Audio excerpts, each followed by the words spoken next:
एक मूर्तिकार मूर्तियां बेचकर अपना घर चलाता था। एक दिन एक जमींदार उसके घर को खाली करवाने को बोला। वो अपनी मेहनत 4 गुना करने लगा क्योंकि शहर में एग्जीबिशन होने वाला था। उसने सोचा शायद वहाँ मेरी मूर्ति पहुँच गई तो मैं जमींदार का कर्ज उतार दूंगा। आखिर वो दिन आया जब मूर्तिकार मूर्ति लेकर एग्जीबिशन में पहुंचा, लेकिन वहाँ का जो मैनेजर था उसने उसे बुरा भला कहकर मूर्ति तोड़कर उसे वहाँ से भगा दिया। बेचारा वो दुखी होकर वो अपनी टूटी मूर्ति को बोरी में भरकर अपने घर की ओर चल पड़ा।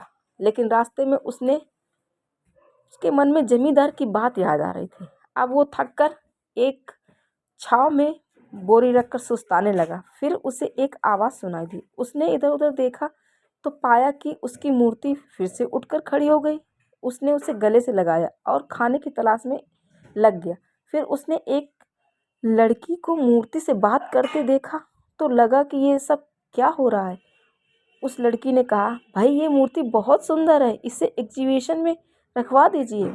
और वो वहाँ मूर्ति के साथ पहुँच गई। उसने अपना नाम सुधा बताया। अब वहाँ पर उसकी मूर्ति के दीवाने थे। अब सब उससे मूर्ति की कीमत पूछने लगे। उसने कहा, भाइयों ये मूर्ति मैं नहीं बेच सकता, मैं आपके लिए दूसरी मूर्ति बना कर दूंगा। यहाँ पर जो एक सुधा नाम की बहन है, उन्होंने हमारी मूर्ति यहाँ तक पहुँचाने में मदद करी। जब उसको ये पता चला कि यहाँ पे सुधा नाम की कोई भी लेडीज़ नहीं काम करती तो वो आश्चर्यचकित रह गया। तब उसे समझ में आया कि ये सब मेरी मूर्ति का कमाल है।